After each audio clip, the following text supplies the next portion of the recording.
¿Ah? ¿Fuerte? ¿Alguien?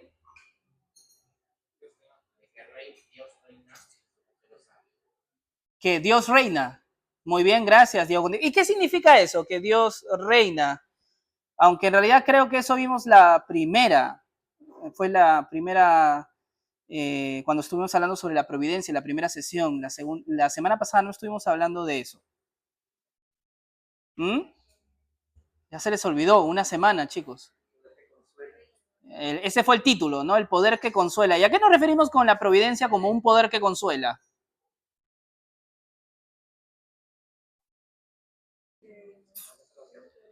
No,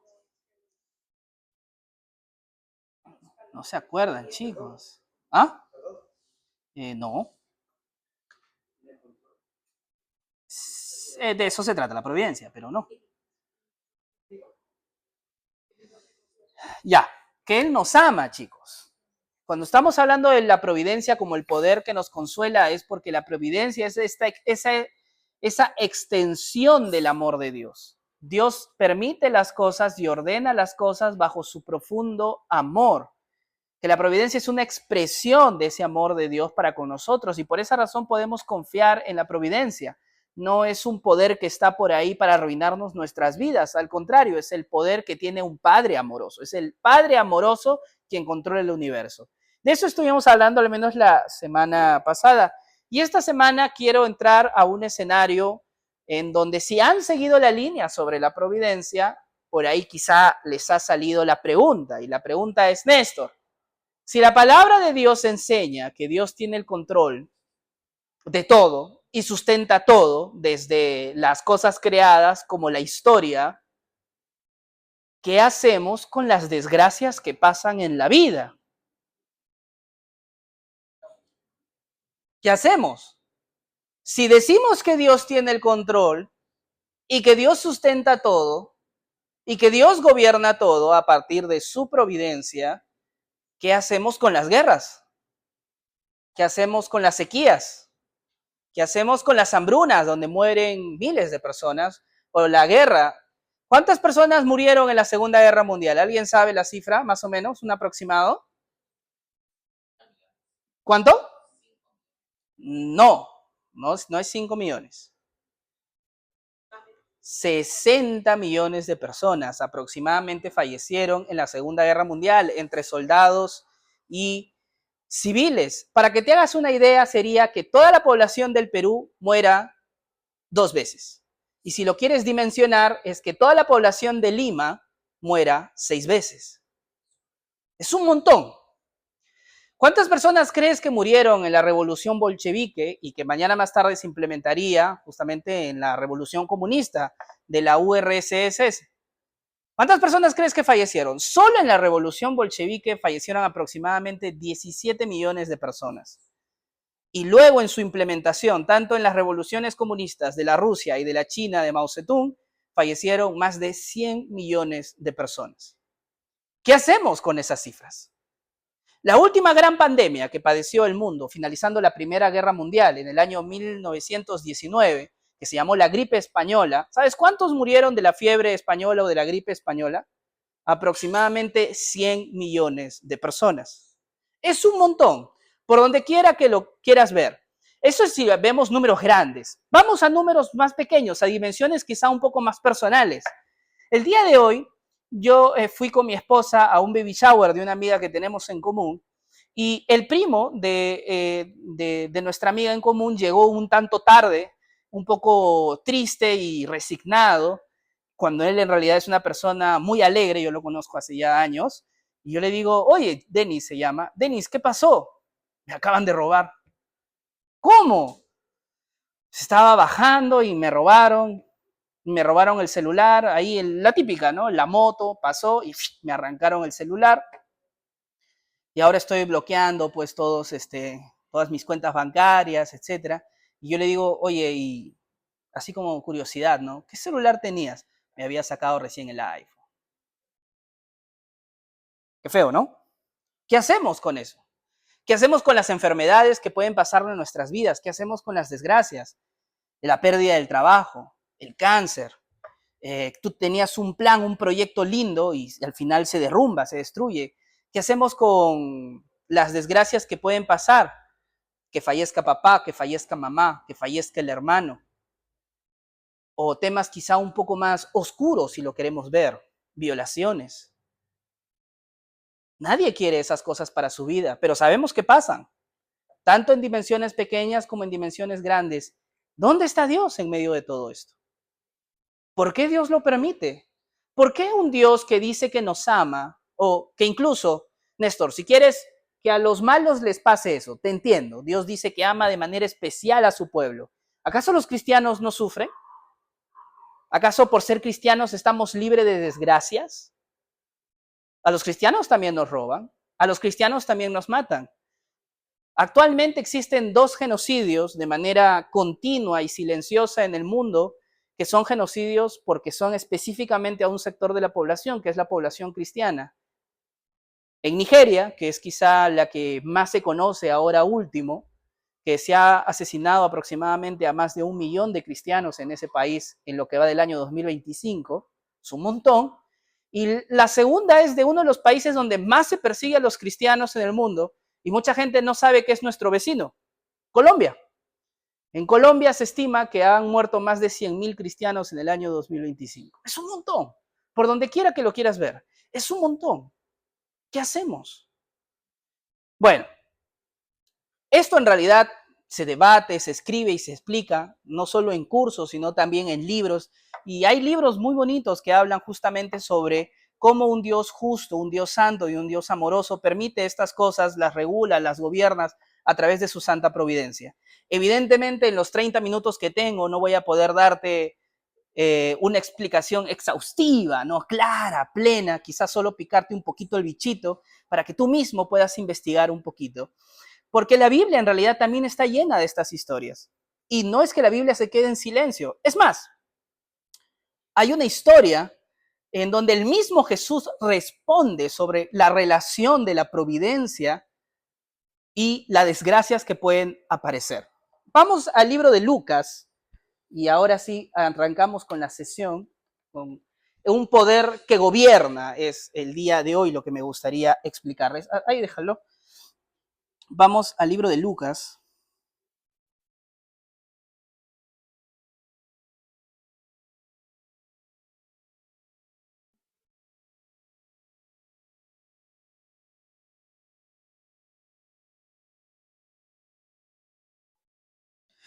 Vamos a Lucas capítulo 13.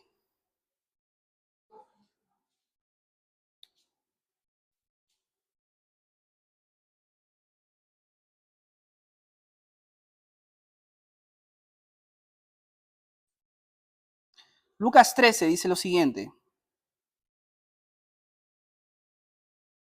En aquella ocasión, algunos que habían llegado contaron a Jesús cómo Pilato había dado muerte a unos galileos cuando ellos ofrecían sus sacrificios.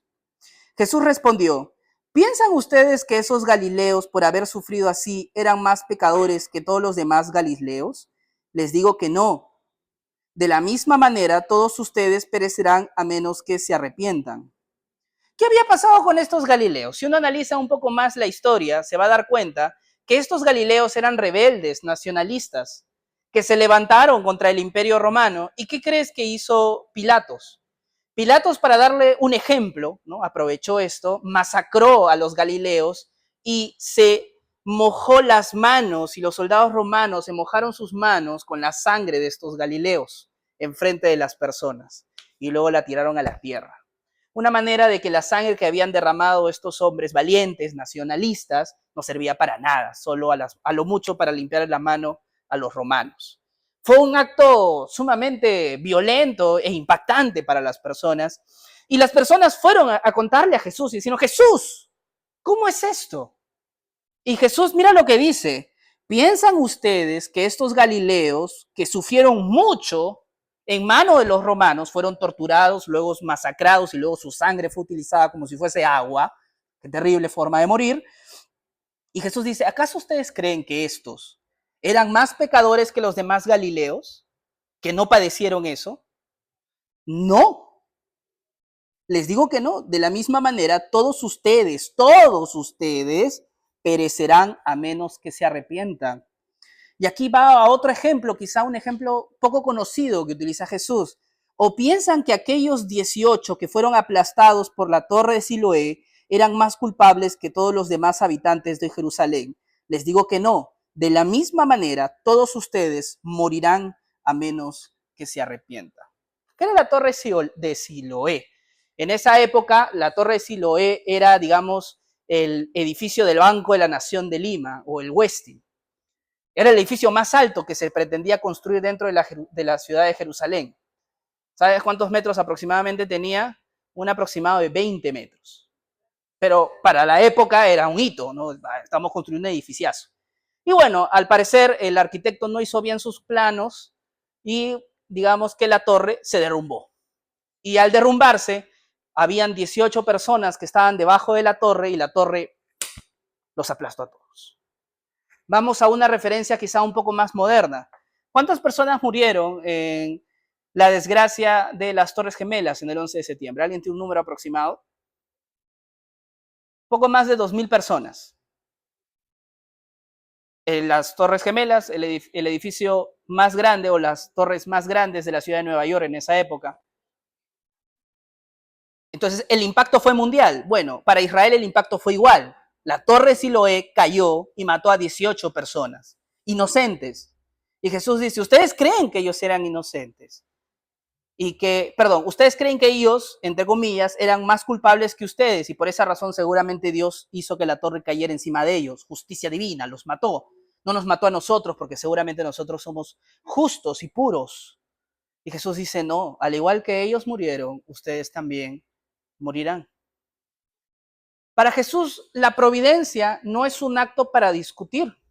Que las cosas malas suceden no contradice dentro de la mente de Jesús que Dios sea un Dios poderoso, amoroso y providencial. Porque cuando le cuestionaron a Jesús, ¿cómo es que estas desgracias ocurren? Jesús rápidamente lo relaciona con el pecado, rápidamente lo relaciona con el mundo caído. Ellos murieron, qué desgracia, ustedes también morirán.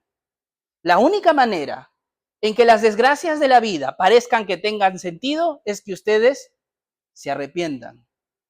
Y eso es el enfoque que nosotros tenemos que darle el día de hoy a las desgracias que ocurren en nuestro día a día. Desgracias personales como las desgracias mundiales que pueden ocurrir. Y ahora sí vamos un poquito a la estructura del día de hoy. ¿Por qué? ¿Por qué pasan estas desgracias?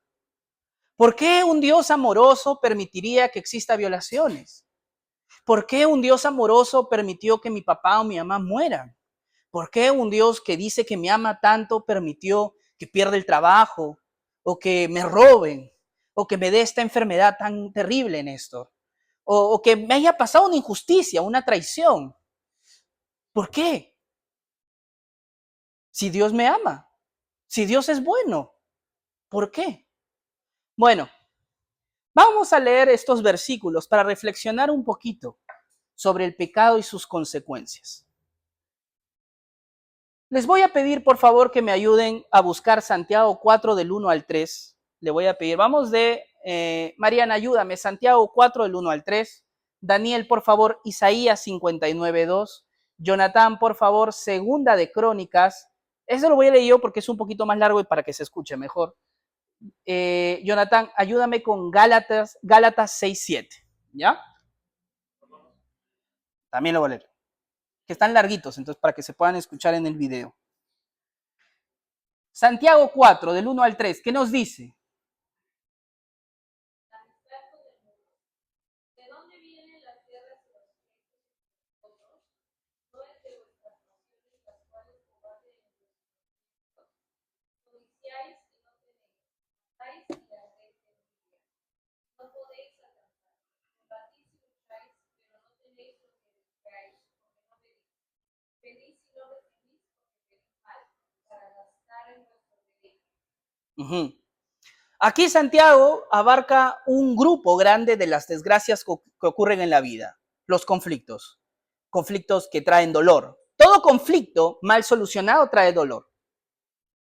Hay conflictos amorosos que si no se solucionan, hace que las personas sufran una ruptura, sea de amistad, sea de amor, sea de relaciones familiares. A veces también hay momentos de tensión y conflicto en una familia y las familias se rompen y hay hermanos o hijos y padres o hijos y abuelos que pasan años sin hablarse o que pasan años odiándose o que simplemente una persona murió y seguían siendo separados y de manera resentida. Pasa. Un conflicto puede ser amoroso, también el tema de pareja, ya hablamos de las familiares, de las amistades, cuántas amistades se han destruido por no saber manejar el conflicto. Y ahora vamos a los conflictos armados, que quizá pueden ser un poco más internacionales, ¿no? Tantas guerras y desgracias. Y Santiago, revelado por el Espíritu Santo, dice que todos los conflictos mal solucionados suceden ¿por qué? ¿Mm? Claro, por desacuerdos, pero ¿por qué? ¿Por qué no se puede llegar a un acuerdo? Por nuestras pasiones, las guerras, las desgracias, las traiciones, las heridas familiares, amicales y tantas cosas terribles que surgen justamente a raíz de los conflictos a mayor y menor escala, se produce porque tenemos un corazón orgulloso, ambicioso, intolerante, un corazón cegado, soberbio. Y Santiago dice, por esa razón ustedes se paran destruyendo entre sí. Y por esa razón hay guerras, conflictos y desgracias, tanto grandes como una guerra militar, como también pueden ser pequeñas, como una guerra familiar, como una guerra amical. Todo eso produce justamente el pecado, el orgullo, la soberbia. No nos quedemos ahí. Isaías 59:2, ¿qué dice? Pero vuestras iniquidades han hecho división entre vosotros. Los pecados han hecho ocultar de vosotros su rostro para no oír. Ahí está. ¿Qué es lo que hace que el hombre y Dios estén separados? ¿Qué es lo que dice Isaías? Que Dios esté con el rostro así, con muchos de los hombres. ¿Qué es? Sus pecados y sus iniquidades.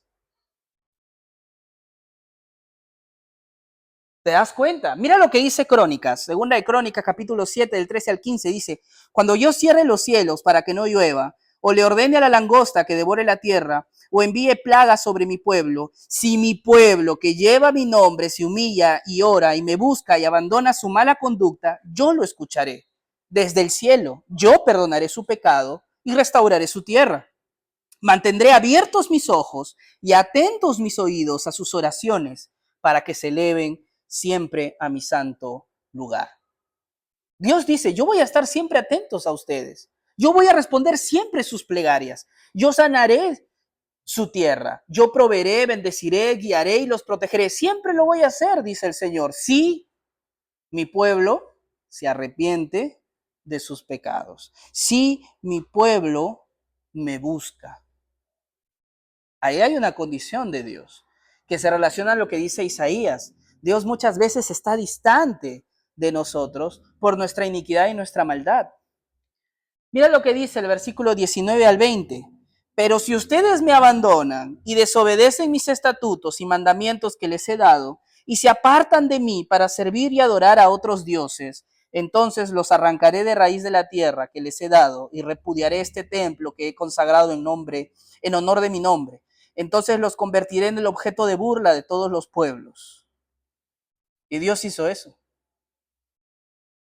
Por eso vino Cristo y dijo que sobre este templo, porque estas son las palabras relacionadas a la consagración del templo de Salomón. Y Dios, ¿qué dijo Cristo cuando vio el templo? Supuestamente Salomón, que en realidad fue restaurado por Herodes el Grande, pero era el templo donde residía supuestamente la presencia de Dios. Jesús vio el templo y dijo, he aquí yo destruiré este templo y en 3 días lo volveré a construir, refiriéndose a su resurrección. Eso es lo que hace nuestro Dios. Dios le advirtió al pueblo de Israel, si ustedes se arrepienten, estaré con ustedes. Si ustedes no se arrepienten y van y buscan a otros dioses, no esperen de mí algo. Al contrario, los disciplinaré, los castigaré. Mira lo que dice Romanos 1, pasaje famoso, pero que muchas veces simplemente lo leemos bajo una cosmovisión de, sí, el hombre qué pecador es. Pero si prestas atención a lo que dicen los pasajes, te vas a dar cuenta de que Dios en su ira deja a la humanidad hacer lo que quiera. Y muchas veces lo que quiere la humanidad son desgracias, son cosas que ofenden a Dios. En verdad, la ira de Dios viene revelándose desde el cielo contra toda impiedad e injusticia de los seres humanos que con su maldad obstruyen la verdad. Me explico, dice Pablo. Lo que se puede conocer acerca de Dios es evidente para todos los hombres, pues Él mismo se ha revelado. Porque desde la creación del mundo, las cualidades invisibles de Dios, es decir, su eterno poder, su naturaleza divina, se perciben claramente a través de lo que Él creó, de modo que nadie tiene excusa. Nadie al ver el cielo, nadie al ver las estrellas, nadie al ver la complejidad de los nervios y del sistema sanguíneo del hombre puede decir, no hay Dios. Ese es un necio. Si tú ves lo complejo que es el ser humano, si tú ves lo complejo que es que las fuerzas termonucleares y las fuerzas físicas y las fuerzas químicas y todas las leyes que rigen el universo están en perfecta sincronía para que la vida pueda existir, si tú entiendes y percibes un poco de eso, no puedes decir que no hay Dios. Y Pablo lo dice 2000 años antes de la ciencia moderna.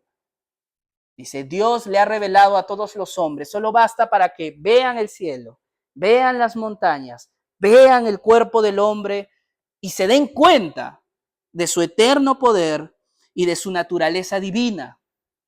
Sin embargo, a pesar de que Dios se ha revelado a ellos, los hombres no lo glorificaron, ni le dieron gracias, sino que se extraviaron en sus inútiles razonamientos y entonces se les oscureció su insensato corazón.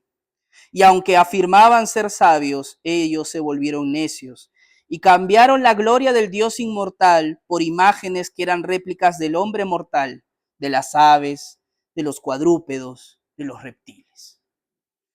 Por eso, mira, a raíz que, a pesar de que Dios se reveló a los hombres y los hombres desde el principio decidieron desechar la idea de que Dios existe y algunos abrazaron ideas ateas y otros inventaron falsos dioses, entonces por esa razón Dios los entregó a los malos deseos de su corazón.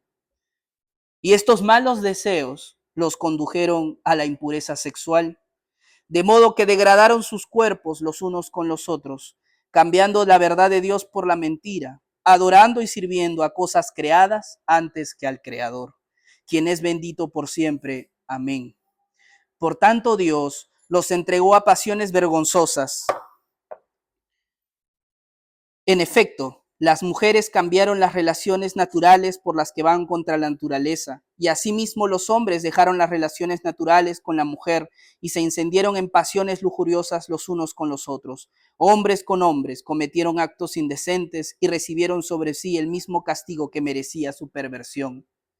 Además, como estimaron que no valía la pena tomar en cuenta el conocimiento de Dios, entonces Dios a su vez los entregó a una depravación mental para que hiciera lo que no debían hacer.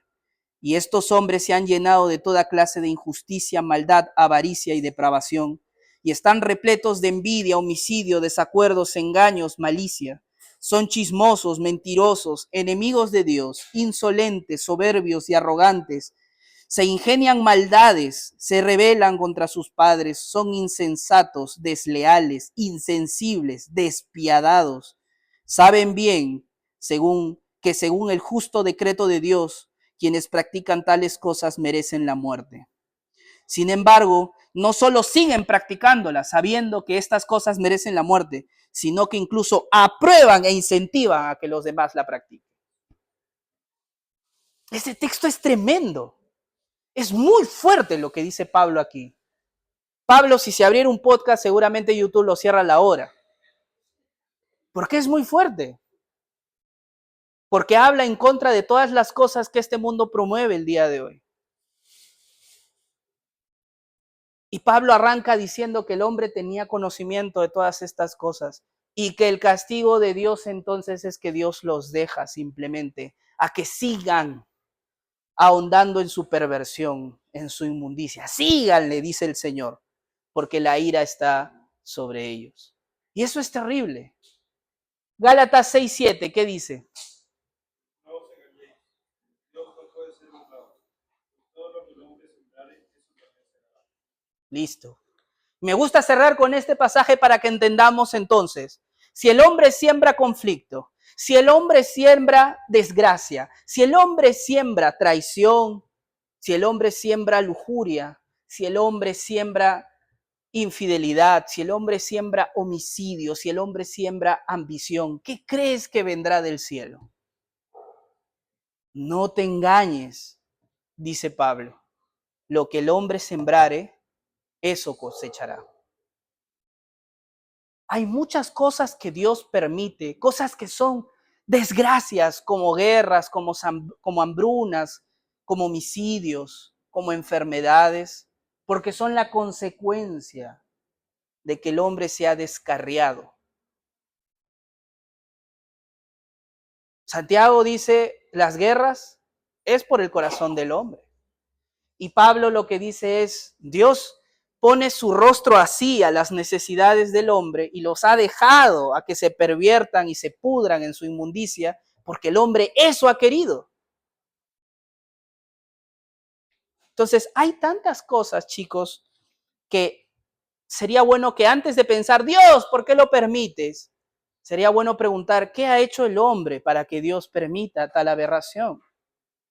¿Qué hizo el hombre para que Dios permita este nivel de desgracia? ¿Qué tan grande debe ser nuestro pecado y nuestra maldad para que Dios, un Dios amoroso, eterno, bueno, perfecto, que nos ama mucho, ese mismo Dios diga, vale la pena o es correcto o es necesario o es oportuno que estas guerras sucedan, que estas enfermedades sucedan y que estas desgracias sucedan? Ahora bien, todos estos pasajes que están aquí hacen lo que vimos aquí más personal. Porque aquí estamos hablando de los hombres, pero en la segunda parte nos vamos a dar cuenta que nosotros somos parte de ese grupo de hombres. No se trata de que el vecino es un desgraciado y por eso Dios entonces permite la desgracia. Es que nosotros mismos hemos pecado y hemos ofendido al Señor. Mira lo que dice Jueces 13 del 22 al 23. Y le voy a pedir por favor a Lisbeth que me ayude con Jueces 13 del 22 al 23. Yo voy a leer Lucas 5 del 8 al 10 y le voy a pedir por favor a Danelli que me ayude con Ezequiel 18:4. Entonces, Jueces 13 del 22 al 23, ¿qué dice?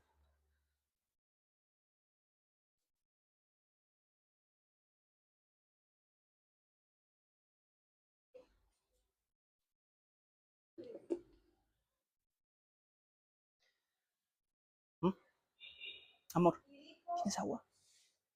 Y dijo Manoah a su mujer, ciertamente moriremos porque a Dios hemos visto.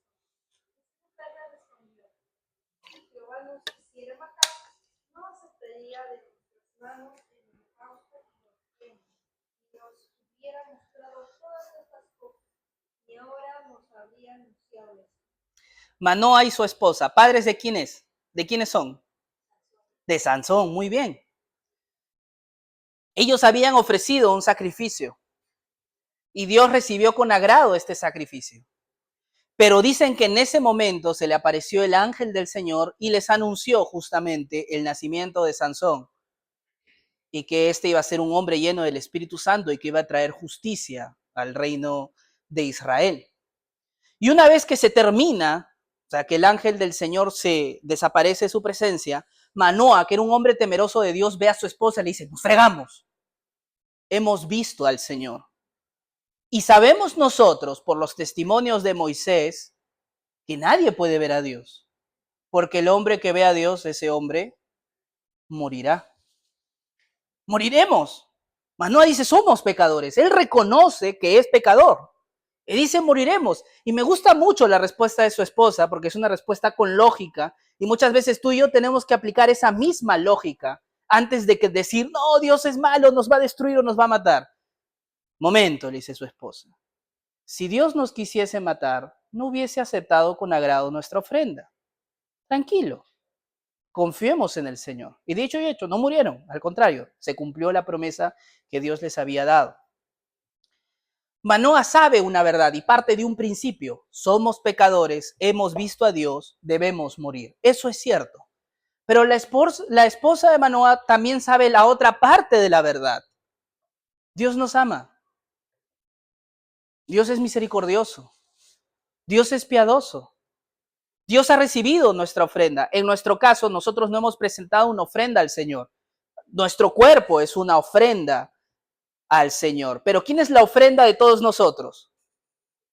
Jesucristo. ¿Tú te has arrepentido de tus pecados, joven? ¿Te has bautizado en nombre del Padre, del Hijo y del Espíritu Santo? Si la respuesta es sí a todas estas palabras, Cristo es el sacrificio perpetuo tuyo delante del Señor. Entonces, cuando te pase una desgracia, o cuando creas que estés a punto de morir, piensa tanto como Manoah y su esposa. Moriremos. Momento. El Señor me ama. El Señor ha aceptado el sacrificio de Cristo por mí en la cruz. El Señor no tiene por qué destruirme. Dios no me va a destruir. Tranquilo. Esperemos en el Señor. Y al final se cumple la promesa del Señor. Me gusta mucho esto, una vez más. Manoah sabía que era pecador. Su esposa sabía que Dios los amaba. Ambas tienen que ir de la mano cuando te pase una desgracia. Te robaron el celular, estás sin trabajo, viene la enfermedad, en un momento de tu vida estás lleno de depresión, de tristeza, te sientes incompleto, estás ansioso, lo que sea, tienes temor al futuro, si se va a cumplir lo que tanto anhelas y deseas, dices, no, no se va a cumplir, no se va a cumplir, Dios no me ama. Momento, es cierto, eres pecador, pero recuerda, Dios te ama. Cristo murió por ti. Dios es un Padre fiel. Todo lo que acontezca en el futuro no va a suceder porque Dios te odia y quiere castigarte. Él sabe por qué están pasando estas cosas. Segundo lugar, Lucas 5, del 8 al 10. Al ver esto, Simón Pedro cayó de rodillas delante de Jesús y le dijo, apártate de mí, Señor, soy pecador. Es que él y todos sus compañeros estaban asombrados ante la pesca que habían hecho, como también lo estaban Santiago y Juan, hijos de Zebedeo, que eran socios de Simón. Pedro lo entendió todo cuando vio a Cristo y hacer este milagro de los peces y se aventó, se postró en medio del arca y le dijo, apártate de mí, soy pecador. Rápidamente Pedro entendió que estaba delante de un hombre que irradiaba santidad. No era un hombre común, no era un hombre, no era un mago, no era un hechicero, era alguien definitivamente enviado por Dios. Y por eso él dice, apártate de mí, Señor, soy pecador. Pedro lo reconoce. Es la naturaleza que tú y yo también tenemos. Ezequiel 18:4, ¿qué nos dice? He aquí que todas las almas como el alma del Padre, así el alma de Hijo el alma que pecare, esa morirá. El alma que pecare, esa alma morirá. Todas las almas me pertenecen. Todas. La tuya y la mía. Te pregunto, joven, ¿tú has pecado? ¿Yo he pecado? No. Sí. Terrible. Terrible. Lo siento, Andrea. Dios dice, el alma que pecare, esa alma morirá. Pero en el mismo libro de Ezequiel encontramos una frase que lanza el Señor. ¿Deseo yo la muerte del pecador? Dice el Señor. ¿Acaso yo deseo esa muerte? ¿Me glorío, me regocijo, hallo deleite en castigar al ser humano? Dice el Señor. No, no. Sin embargo, Dios es un Dios santo y advierte, el alma que pecare, esa alma morirá. Y al igual que las personas que les cayó la torre de Siloé encima, no eran más pecadoras que los demás que estaban en Jerusalén, de la misma manera, joven, si mañana alguien le roba el celular, no es más pecador de alguien que no le roban el celular, porque todos somos pecadores. Y entonces todos nosotros nos podemos preguntar, Señor, ¿dónde estás en medio de estas desgracias? ¿Me amas? Sin embargo, pasan las desgracias.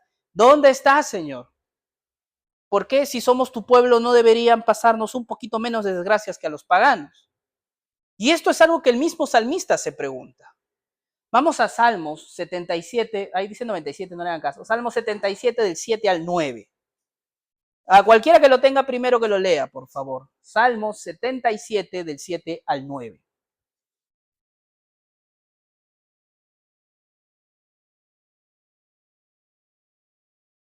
¿Lo tiene alguien?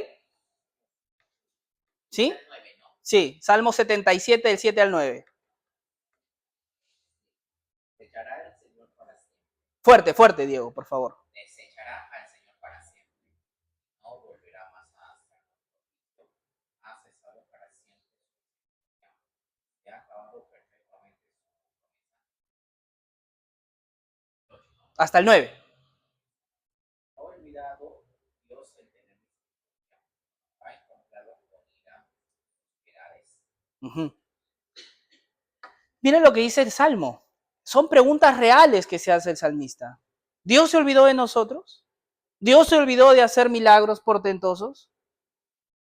El Dios que liberó a Israel y que abrió el mar rojo, ¿hoy no puede curar del cáncer a mi mamá o a mi papá? Parece que no, porque se murió Néstor. El Dios que hizo llover fuego del cielo, ¿no me puede dar dinero ahora que tengo que pagar la cuota? Ya ha pasado 2 años y todavía no pago. Estoy desesperado y hago lo posible. Incluso me han robado, parece que no. ¿Dónde está Dios? Dios sabe que estoy pasando por una necesidad, Néstor, y aún así me robaron la tienda, me robaron el carro, me robaron la casa. ¿Dónde está Dios? Eso es lo que se pregunta el salmista. ¿Se olvidó Dios de hacer milagros? ¿Se olvidó Dios de hacer poderes? ¿De hacer actos portentosos? ¿Se olvidó Dios de tener misericordia de su pueblo? Es una pregunta real que hace el salmista. Señor, ¿dónde estás? La vida duele. ¿Por qué?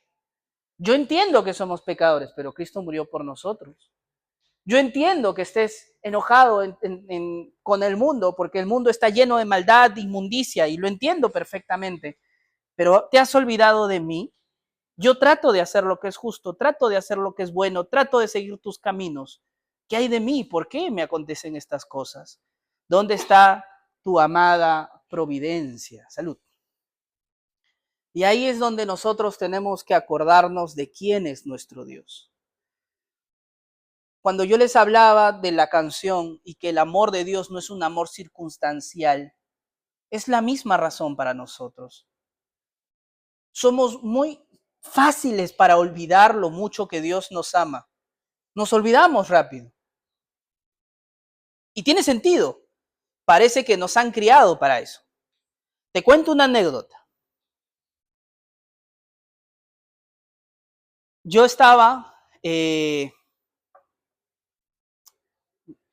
uno de mis primeros trabajos, estaba trabajando para una organización del Estado. Obviamente me pagaban el sueldo mínimo porque era practicante, aunque sea era algo de plata, porque mi primera práctica no me pagaron nada, ni para el pasaje me daban. Pero yo era, digamos, el practicante que estaba en la presidencia del consejo directivo de esta organización. Y todos los informes que iban a pasar al presidente para que lo firmen, yo tenía que revisarlo primero. Eso técnicamente era mi trabajo. Yo me leía todo el informe y luego le hacía una hoja resumen al presidente y le decía, esto es, ¿no? El presidente luego chequeaba y luego lo firmaba. Obviamente yo hacía mi hoja resumen y yo tenía un abogado a cargo que lo revisaba y luego él se lo diraba al presidente, ¿no? Así era el flujo. Y habían algunas veces, algunos expedientes, porque se firmaban expedientes de sanción, sobre todo a Minas. Esta era una organización relacionada al Ministerio del Ambiente. Y hubo una vez unos representantes mineros de una empresa minera que iban a ser sancionadas con muchas UITs. Estamos hablando de cientos de UITs de sanción. Un montón de plata. ¿Ya? Y ellos querían que el informe desaparezca. Obviamente, si el presidente no firmaba la resolución después de aprobar el informe de sanción, no había sanción para esta empresa. Y esta empresa había aceitado a algunos abogados o miembros de esta organización para que ese informe pase desapercibido. Y luego llegaba la ofrenda al practicante, porque el practicante era el que al final recibía el informe y tenía que pasarlo al abogado. Entonces yo recuerdo que me citaron a una oficina, me decían, Néstor, por favor, tráete el expediente tal. Lo puse y el señor de lo más fresco me dijo, 5 coquitos. ese informe desaparece. Ya lo hemos hablado, está todo, 5 nomás. Atraca nomás, chibolo. 20 años, $5,000. Yo me pagaba la universidad, una universidad privada, costosa. Y yo pensaba, me compro mi Play 4, que estaba saliendo en ese entonces, nuevecito, y me pago tranquilamente un año de la universidad. No, un año no, un ciclo de la universidad, pero sin trabajar, pues, ¿no? Estudiar, trabajar, para los que han vivido esa experiencia, es horrible. Fresh. Pero luego recordé, dije, soy cristiano, no puedo hacer eso. Mala hora, ¿no? Y entonces no dije nada, me hice loco, obviamente estaba muy nervioso, era la primera vez que me ofrecieron $5,000. Y dije, no, ¿qué dices? No, no, y me fui corriendo. Y me llevé el expediente. Y fui a donde mi abogado, que era mi jefe, y le dije, oye, y le escupí todo. Está pasando eso, ya llamaron a la seguridad, lo sacaron, Y al final, la presidenta, porque era mujer, la presidenta de la organización, hizo un memorándum felicitándome. Nada más, nada de bono, nada. Simplemente un papel donde dice, lo hiciste bien. Y yo llevé eso a mi casa, ¿no? Feliz, y dije a mis padres, no, papá, esto pasó. Y mis padres tienen eso en un marco ahí en nuestra casa, en donde, ahora ya lo tienen botado, pero antes lo tenían en un marco. ¿No? ¿No lo han botado? Ya nadie va al segundo piso. Ya, no, ahí está. Todo. Y mi padre, recuerdo que me dijo, hijo, estoy orgulloso de ti, tú eres un hombre íntegro. Te pareces a mí. Y yo, gracias, papá. Al día siguiente, ese fue un viernes, al día siguiente, el sábado, yo tenía clases y honestamente me desvelé jugando Play, porque estaba tenso y quería jugar Play, mi Play 3.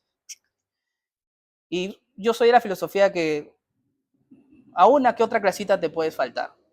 Entonces miré la hora y dije, no llego, hoy duermo. No había PC, me quedé dormido. Mi papá entró, oye, ¿no tenías clase? Sí, pero no le iba a mentir, se canceló, no le iba a decir eso. No, papá, es que no, estoy cansado. Ayer te has jugado, te has desvelado jugando Play, yo te he escuchado. Sí, pero es que estoy cansado, papá, de trabajar, que esto, que el otro. Eres un ocioso. ¿Cómo pues yo a tu edad? Y comenzó a darme un sermón de 1 hora de por qué él desde chiquito técnicamente construyó la casa, pues, ¿no? Así. Y que yo era un ocioso. Y yo me sentí muy triste y hablé con mi mamá. Le dije, mamá, no entiendo. Ayer mi papá, ese es un Jiménez. Y hoy, ese no puede ser Jiménez, ¿no? Y sí, a veces, chicos, de la misma manera, nosotros amamos también así a las personas. Hoy, amor, te amo mucho, muchas gracias, ¿no? No sé, Angelita me hizo el desayuno y está muy rico. Gracias, amor. Y otro día le digo, amor, que esto, que el otro. Y Ángela se olvidó porque, bueno, mi esposa a veces tiene fallas en la memoria. He descubierto que yo también últimamente, la billetera se me escapa. Y me enojo, imagínense que me enojo. Ah, siempre te olvidas de todo. ¿Pasó? Ayer era la esposa perfecta y hoy me olvido de todo. Y así somos. Nosotros somos así. Eso no puede pasar cuando pensamos en Dios. No es, Señor, yo te amo con todo mi corazón, te doy las gracias, Señor, porque tú me has dado este trabajo, porque tú cumpliste lo que te pedí. Yo te pedí por mi esposa, te pedí por mi pareja, te pedí por salud, te pedí por provisión, te pedí que me ayudes, o te adoro, te alabo porque eres Dios. Domingo, llega el lunes, se cae el internet, ay, toda la vida, que no sé qué cosa. No puede ser nuestra vida así. No puede ser. Tenemos que acordarnos en las desgracias quién es nuestro Dios. ¿Quién es tu Dios, joven? Si tu Dios es el Dios de la Biblia, entonces tienes que acordarte cómo es tu Dios, un Dios amoroso. Vamos a Isaías 45 del 12 al 7. Lo voy a leer yo y voy a pedirle, por favor, a Joana que me ayude con Isaías 55, 8, a Camila con Segunda de Pedro de 3 al 9, a Fiorella con Josué 1, 5 y a Aarón con Primera de Pedro 5 del 6 al 7.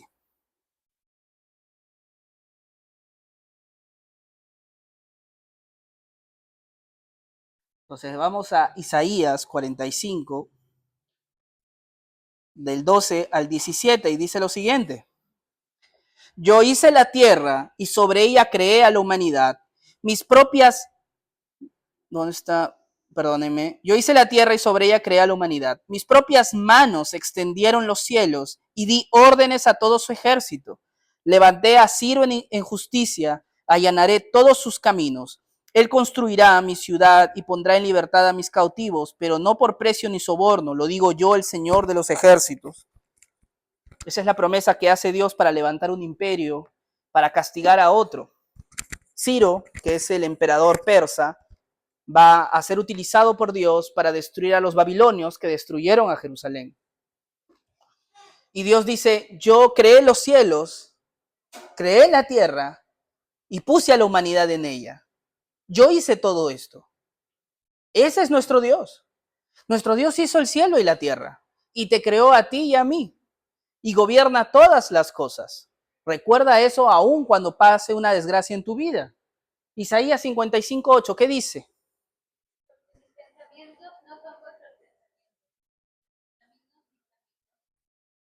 Así es. Recuerda que nuestro Señor es más sabio que tú y yo. Tú y yo podemos decir, Señor, esta es la mejor solución. Señor, esta es la manera más lógica de solucionar o de generar en mí las virtudes que tú quieres generar. No, el Señor es más sabio que tú, más sabio que yo, es más amoroso que tú, más amoroso que yo. El Señor sabe lo que hace. Ese es tu Dios, el Dios que es infinitamente más sabio. Segunda de Pedro 3:9, ¿qué dice?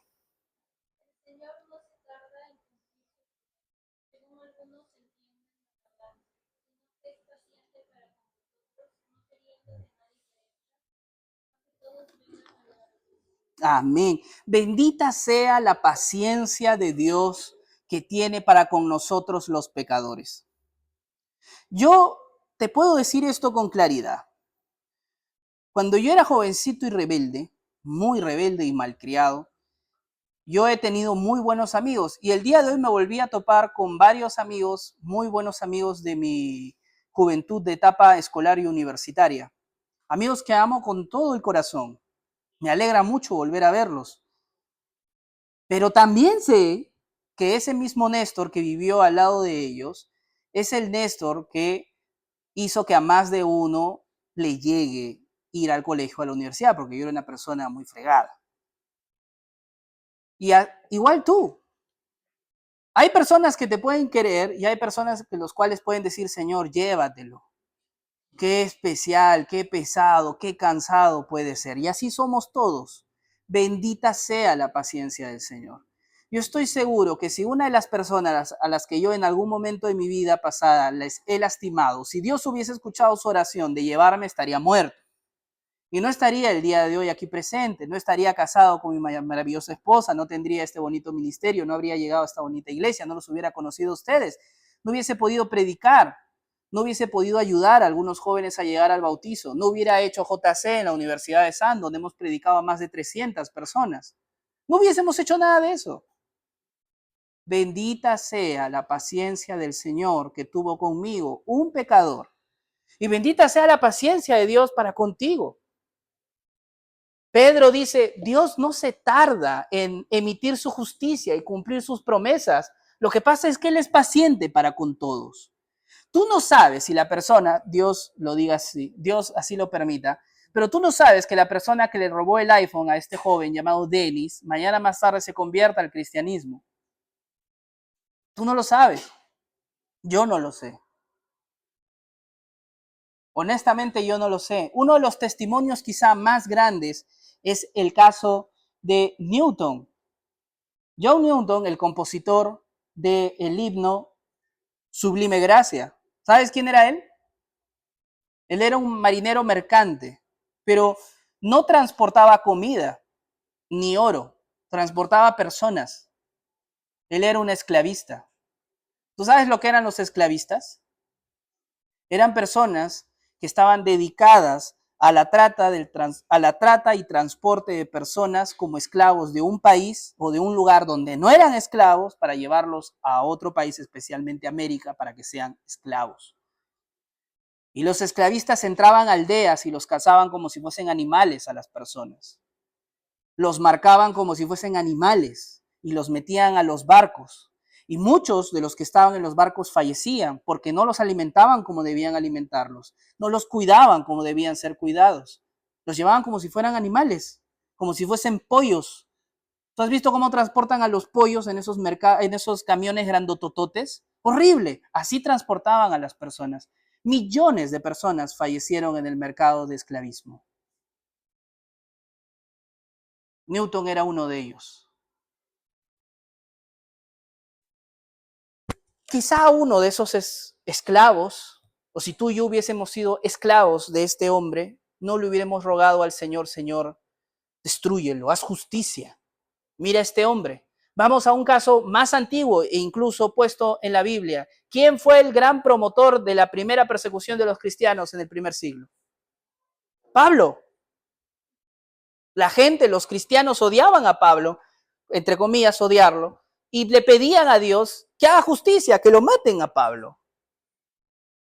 Imagínate si el Señor no fuese un Dios misericordioso. Y gracias a Pablo tenemos más del 50% del Nuevo Testamento. Gracias a Newton que se arrepintió y luego fue y obviamente estuvo en contra de la trata de esclavos, compuso uno de los maravillosos himnos y dice, yo me he arrepentido, ahora veo, ahora sé lo que he hecho y que estuvo mal. Dios en su gracia transforma a muchos hombres que si en ese mismo momento hubiese actuado con justicia, entonces no hubiésemos visto su mano maravillosa transformándonos. Gracias a Dios que Dios es un Dios paciente. Cuando estés en medio de las desgracias, entonces piensa, Señor, ¿qué estarás transformando en mi vida? ¿O qué estarás transformando en la vida del prójimo que me ha lastimado? Pensemos. Señor, tú eres paciente, tú sabes cómo terminarán nuestros días. Tú sabes si este evento que está aconteciendo, sea enfermedad, sea desgracia, sea tragedia, sea traición, tú sabes si este evento al final constituirá algo que me dé a mí la fortaleza para ser más como Cristo, o constituirá para mi prójimo algo que lo ayudará a ser más como tu hijo. Josué 1:5, ¿qué dice? Nadie te podrá hacer frente en todos los días de tu vida. Como estuve con Moisés, estaré contigo. No te dejaré. Nuestro Señor Jesucristo en Mateo capítulo 28 dice, y yo estaré con ustedes hasta el fin del mundo. Y es la consumación de la promesa que le hace a Josué. De la misma manera que estuve con Moisés, estaré contigo. ¿No dice el Señor eso con nosotros? Yo estaré contigo. En el mundo tendréis aflicción, pero confiad, yo he vencido al mundo. Yo estaré con ustedes hasta el fin del mundo, dice el Señor. De la misma manera que estuve con Moisés, de la misma manera que estuve con Josué, de la misma manera que estuve con Job, de la misma manera que estuve con Pablo, que estuve con Pedro, que estuve con los santos apóstoles y con tantos otros hombres a lo largo de la historia, yo estaré contigo, dice el Señor, en medio de estas tribulaciones. Yo lo voy a estar. Ese es nuestro Dios. Primera de Pedro 5, del 6 al 7, ¿qué dice?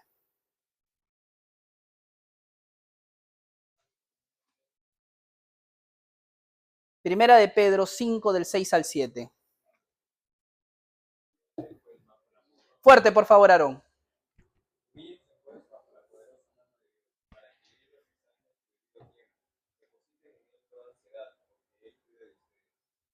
Amén. Esa parte es la que en estos últimos meses yo he tratado de aplicar en mi vida. Confía en el Señor y deposita en Él tus ansiedades. ¿Por qué, Néstor? Si la vida es mala, porque Él cuida de ustedes.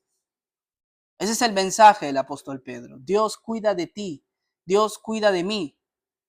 Las desgracias pasan. ¿Y sabes por qué pasan? Y aquí es donde llegamos al último punto de esta reflexión. Este es un mundo caído. Ya hemos visto que es un mundo lleno de pecado y de maldad, de necedad. Y por esa razón muchas cosas como la guerra, los conflictos, las desgracias suceden. Pero no solo eso, Dios permite que ocurran todas estas cosas incluso por un plan mayor. Y aquí es donde yo te pregunto, ¿por qué quieres paz? Y esta es la pregunta que se hace Martin Lloyd-Jones cuando escribe un libro chiquito, que es ¿por qué Dios lo permite? ¿A alguien le regalamos ese libro? ¿A quién? ¿Alguien se acuerda? Levanta. ¿Lo has leído, Daneli? No lo has leído, ya. Te voy a hacer un spoiler. Este libro, que es un libro chiquito, pero es un libro maravilloso, jóvenes, les animo muchísimo que lo lean en algún momento. Martin Lloyd-Jones, pastor anglicano, hace esta reflexión. ¿Por qué Dios lo permite? ¿Por qué la desgracia? ¿Por qué la muerte? ¿Por qué las enfermedades? ¿Por qué todo esto? Y Martin Lloyd-Jones luego hace una reflexión. Un momento. ¿Y por qué queremos paz? ¿Te has puesto a preguntar? ¿Por qué quieres que esto no ocurra? Se hace esa pregunta. A ver, primero reflexionemos, dice Martin Lloyd-Jones. ¿Por qué queremos que no haya enfermedades? ¿Por qué queremos que no haya guerras? Y él dice, quizá algunos dirán, porque es pecaminoso, pues, Néstor, la guerra es pecaminosa. Sí, seguramente, dice. Pero vamos a algo más profundo. ¿Por qué queremos paz? ¿Por qué queremos que no haya guerra ni enfermedades? Y él dice, por una simple razón, el hombre ha sido creado para estar en comunión con Dios, para vivir en paz. El hombre inherentemente, un hombre saludable, sano, consciente, busca la paz. Por esa razón vemos que la guerra es una desgracia. Por esa razón vemos la muerte y decimos, no, esto no puede ser natural. No hemos sido creados para morir y por eso vemos la muerte como algo temeroso. Ni los animales. Reitero, ¿has visto a un documental de animales? ¿Has visto lo brutal que puede ser la naturaleza? Es terrible. Es terrible. Hay muchos animales que se comen vivos a otros. Hay animales que buscan a los más enfermitos, a los recién nacidos. Y es horrible. Y decimos, no, porque en los documentales que no pueden intervenir y solo lo graban, tú ves a los animalitos y nos dicen, sí, es parte de la cadena alimenticia, esto es sumamente natural.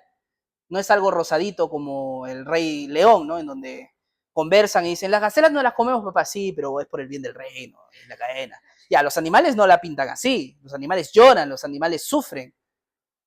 Es feo la muerte, porque no hemos sido creados para morir, no hemos sido creados para experimentar la enfermedad, no hemos sido creados para enfrentar la guerra, hemos sido creados para tener comunión con el Señor. Por eso el hombre desea la paz. Y entonces Martin Lloyd-Jones hace esta final reflexión que me gusta mucho. ¿Por qué Dios permite todas estas cosas? En gran parte las permite porque es la consecuencia de nuestro pecado, que ya lo explicamos aquí. Pero una segunda razón lo permite para que tú y yo nos acordemos que no puede haber paz sin Dios. El hombre no puede tener paz en este mundo sin Dios. No lo puede. No existe. No hay manera. ¿Quieres que no haya pobreza? ¿Quieres que no haya enfermedades? ¿Quieres que no haya dolor? ¿Quieres que no haya tristeza? ¿Quieres que no haya violaciones? ¿Quieres que no haya hambruna? Y decimos, sí, Néstor, queremos esa paz. Bueno, la respuesta no está aquí en la tierra, no está en los programas del gobierno, no está en la ONU, no está en la Agenda 2030 o 2040, no está en los podcasts progresistas o conservadores que puedan tener, no está en la educación. La respuesta no está en nada de eso. La respuesta está en el reino de Dios. Solamente con Dios tendremos paz. Y muchas veces nos olvidamos de eso.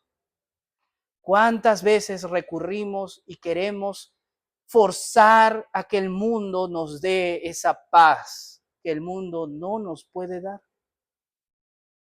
Y nos acordamos muy tarde de que Dios es nuestra fuente de paz. ¿Cuántas veces has venido a oración a los pies de Dios por la tristeza o la desgracia? ¿Cuántas veces te has reconciliado, entre comillas, con Dios después de darte cuenta de que estabas lejos de Él?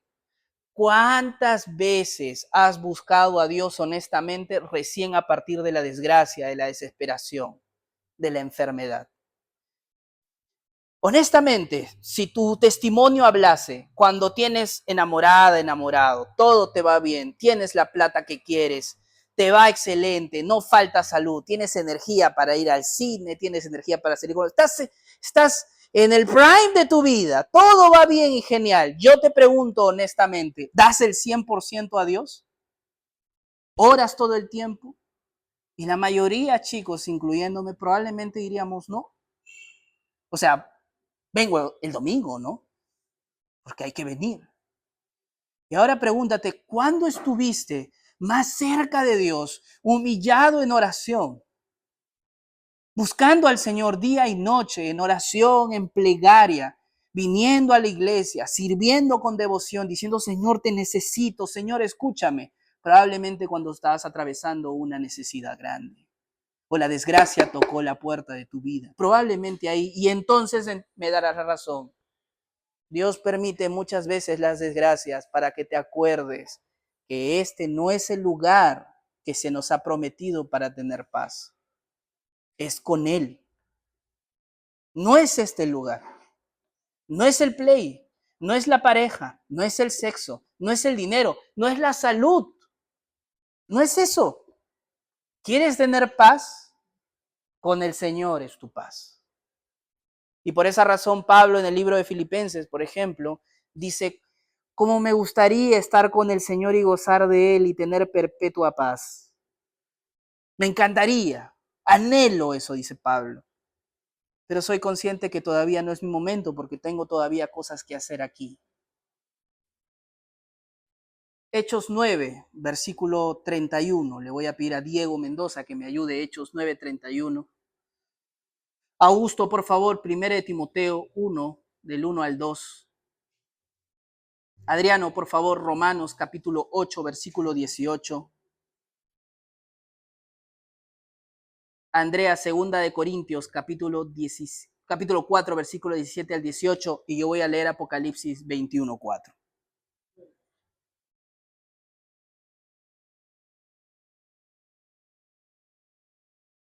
Hechos 9, 31, ¿qué dice? Dice, entonces las iglesias tenían paz por toda Judea, Galilea y Samaria, y eran edificadas, andando en el temor del Señor. Así es. Sí. 31, sí, perdón. Y se acrecentaban fortalecidas por el Espíritu Santo. Así es. Yo te hago una pregunta, joven. ¿Quién es baluarte y defensa de la verdad?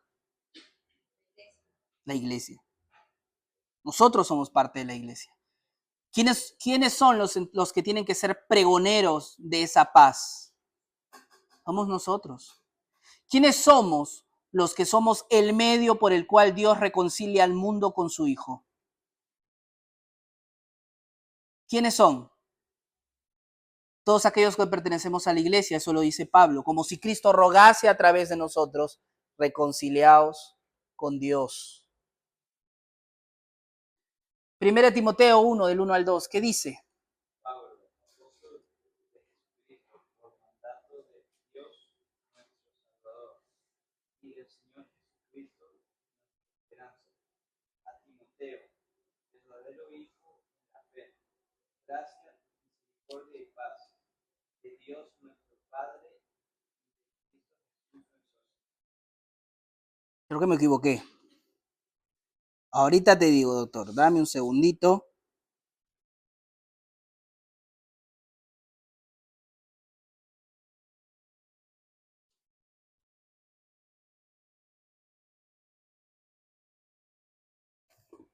Un ratito.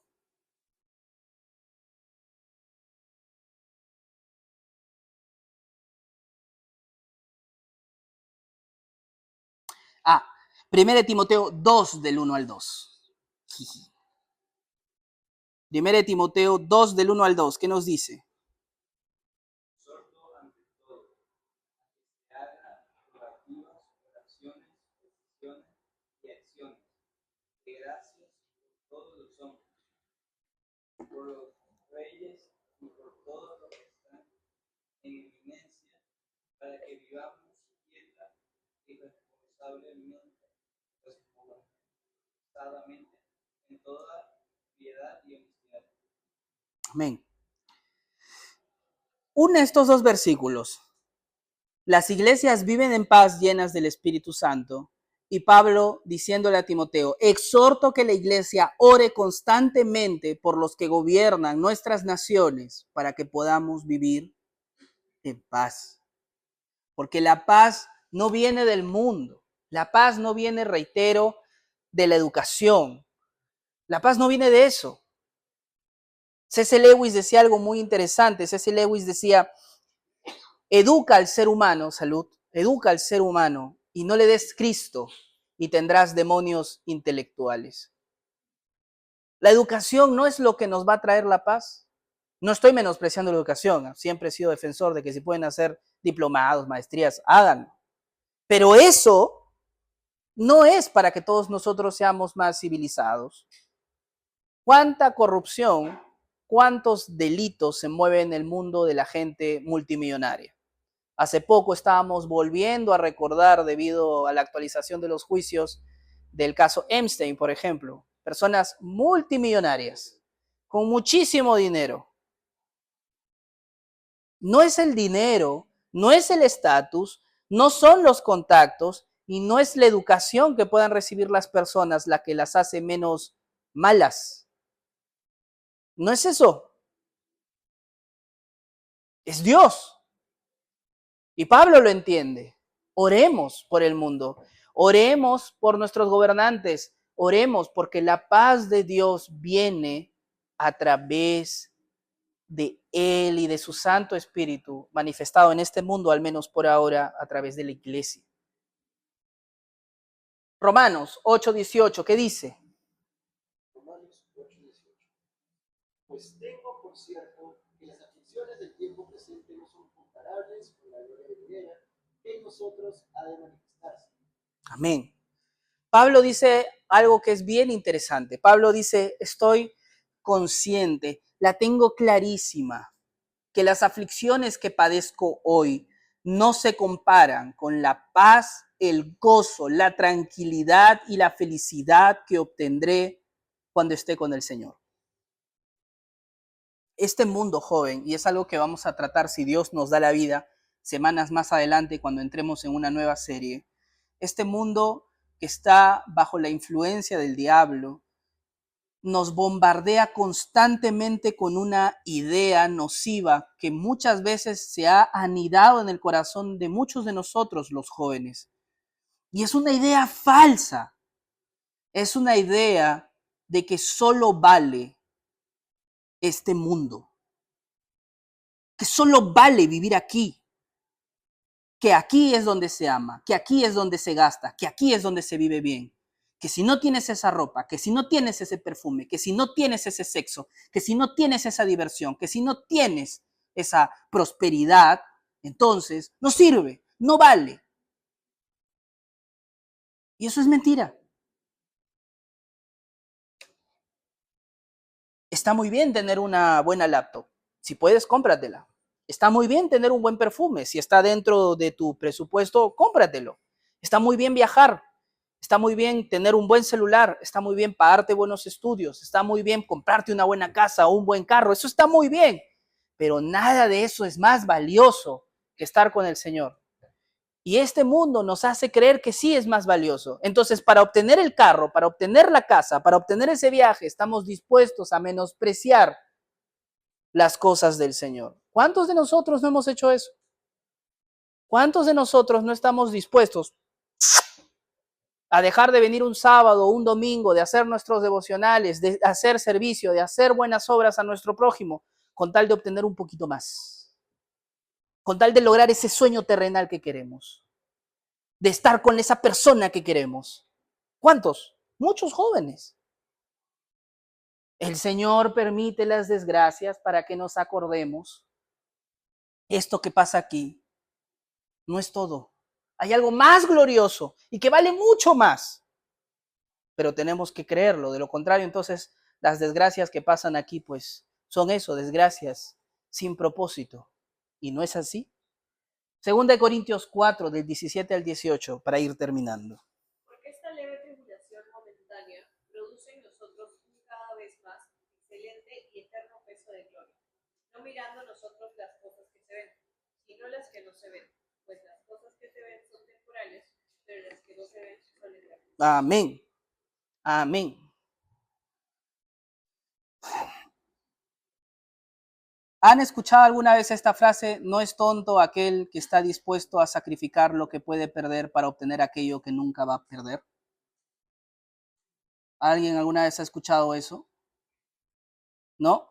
Bueno, es una palabra famosa que lo dijo Jimmy Elliot, si no me equivoco, misionero que murió en la selva ecuatoriana. Pero Jimmy Elliot en realidad estaba citando uno de los dichos de San Agustín. Y San Agustín lo decía a través de otras palabras que me gustan mucho más. San Agustín decía, oh Señor, permíteme dar todo aquello que se pierde para obtenerte a ti, que nunca estás perdido. Esa es sabiduría o es piedad, no recuerdo. Es mucho más valioso tener a Dios. Pero este mundo nos dice que no. Entonces muchas veces el Señor permite que ocurran desgracias. Muchas veces Dios permite que las cosas se pierdan o te las roben para que te des cuenta que ese iPhone, ese Play, esa laptop no valía lo que tú creías que valía. Suena duro, suena feo, pero es así. A veces Dios permite que ocurran desgracias en nuestra vida, incluso con la pérdida de familiares o seres amados, porque ese amor que sentimos hacia esa persona no es más profundo, no es más grande que el amor de Dios hacia con nosotros. La enfermedad es horrible, la hambruna es horrible, las desgracias son horribles. Néstor, ¿cuándo cesará esto? ¿Cuando la ONU implemente el programa? No. ¿Cuando el gobierno? No. Apocalipsis 21, versículo 4 dice, Él enjuagará toda lágrima de los ojos, todo aquello que nos ha hecho sufrir en este mundo. Ya no habrá muerte ni llanto, tampoco lamento ni dolor, porque las primeras cosas han dejado de existir. Esa es la promesa de Dios. Dios permite que pasen muchas de estas cosas para que tú y yo nos demos cuenta que este mundo no nos va a dar esa paz y esa tranquilidad que tanto queremos y anhelamos. La tendremos con Él. Y por esa razón los cristianos entendieron este mensaje y por esa razón los cristianos no se quejaban cuando pasaban en medio de persecuciones. Recordemos que los primeros cristianos pasaron persecuciones. Muchos de ellos fueron dados a muerte, devorados por fieras y no se negaron, no negaron su fe, porque ellos tenían claro este mensaje, que Dios seguía siendo un Dios bueno y misericordioso y que este mundo no lo es todo.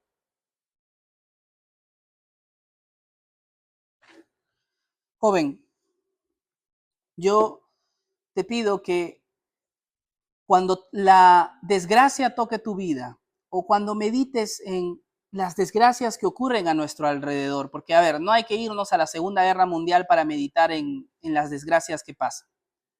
Basta comprender las noticias de nuestro país y nos damos cuenta que hay muerte, hay destrucción, hay corrupción, que hay asesinato, que hay tantas cosas terribles y malas que suceden. Feo. Y antes de alzar tu corazón en contra de Dios, recuerda lo que hemos meditado el día de hoy. Señor, tú tienes el control incluso de esas cosas. Muchas de las cosas que pasan es por culpa de nosotros. Tú permites que esto ocurra porque somos pecadores y debemos arrepentirnos. Y también permites que ocurran estas cosas para que nos acordemos que tenemos una misión más grande, que este mundo no lo es todo. Ayúdanos a entender como los primeros cristianos, que entendían que este mundo no lo era todo y por esa razón decían, Maranata, el Señor viene. Cuando el Señor se vuelve tu deleite, cuando Dios se vuelve lo que más deseas, lo que más anhelas, entonces tú quieres que venga ya. Tú lo anhelas, lo quieres, lo deseas. Cuentas los días para que eso ocurra. Los cristianos lo entendían, Dios es nuestro todo, es nuestro bien. Maranata, el Señor viene pronto, el Señor viene pronto. Y por esa razón El Padre Nuestro tiene esa expresión. Venga a nosotros tu reino. ¿Por qué? Porque solamente en tu reino cesará la enfermedad, cesará la guerra y cesarán todas las desgracias que aquejan a los hombres. Solamente en tu reino, Señor.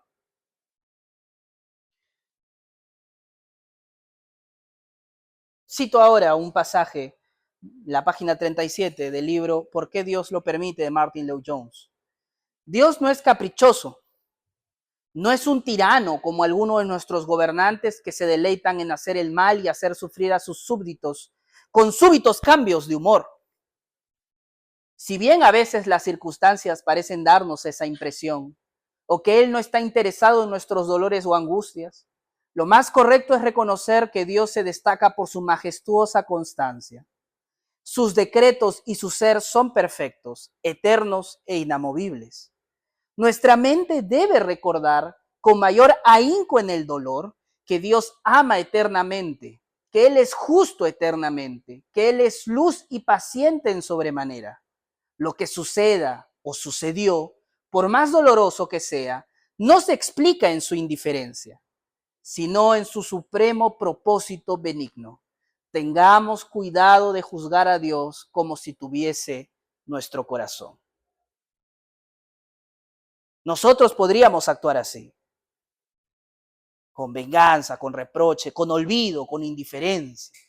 Dios no. Joven, recuerda esto que dice el mismo Salmo 77 que hace esa reflexión. ¿Dios se olvidó de nosotros? ¿Se olvidó? ¿Dejó de hacer? Dice lo siguiente, me acordaré de las obras del Señor. Sí, haré yo memoria de tus maravillas antiguas. Meditaré en todas tus obras y hablaré de tus hechos. Esa es una de las cosas que trae consolación al corazón del salmista cuando está en medio de la tribulación. Señor, estamos pasando por diversas desgracias, pero tú sigues siendo el mismo Dios que abrió el Mar Rojo. Tú sigues siendo el Dios que escuchó mi oración el día de ayer. Tú sigues siendo ese Dios, ese mismo Dios. Yo te voy a compartir algo muy íntimo para ir cerrando, para que veas lo fiel que es el Señor y esa esperanza que uno puede tener. Aprovechando que es 14 de febrero y que muchos lo llaman el Día del Amor. Cuando yo caí en enamoramiento hacia mi esposa, y mi esposa me dijo, yo me voy a los Estados Unidos, no regreso, me voy a casar allá con un gringo. Sí me dijiste, no, mentira. Yo me puse a orar porque dentro de mí yo decía, ¿cómo es? Porque ya hace un tiempo atrás oraba y le decía, Señor, a mí me gustaría casarme pronto. Y yo le decía, Señor, muéstrame a una mujer que se parezca a mi madre, porque yo considero que mi madre es una mujer extraordinaria. Y conocí a Ángela y reunía todos los requisitos, incluso los requisitos de la salud. Y yo le dije, Señor, tú me has mostrado una mujer maravillosa como te la pedí y ahora te la llevas. Qué duro, qué feo. Y oraba al Señor y recuerdo que mi líder, Anthony, me decía, bueno, tú ora, pero ya fue. Gracias. Pero ora, también, tú tienes que orar. Y oré. Y yo oré mañana, tarde y noche. Por la misma razón, Dios es testigo, oré así por varios meses. Obviamente obré, los que saben la historia, hice más cosas. Pero principalmente oraba y le decía, Señor, Señor, Señor. Mañana, me ponía alarma, en la mañana, en la tarde y en la noche. 3 veces al día oraba para que Dios me conceda el deseo de mi corazón. Contra todo pronóstico, y hasta el día de hoy Mariana me odia por eso, Ángela dijo que sí y se regresó. Y nos casamos. Más allá de la broma, joven, Dios respondió mi plegaria. Dios me dio la esposa que yo le pedí. Dios me lo cumplió. Dios es real. Y hasta el día de hoy todavía no me da el trabajo que le pido.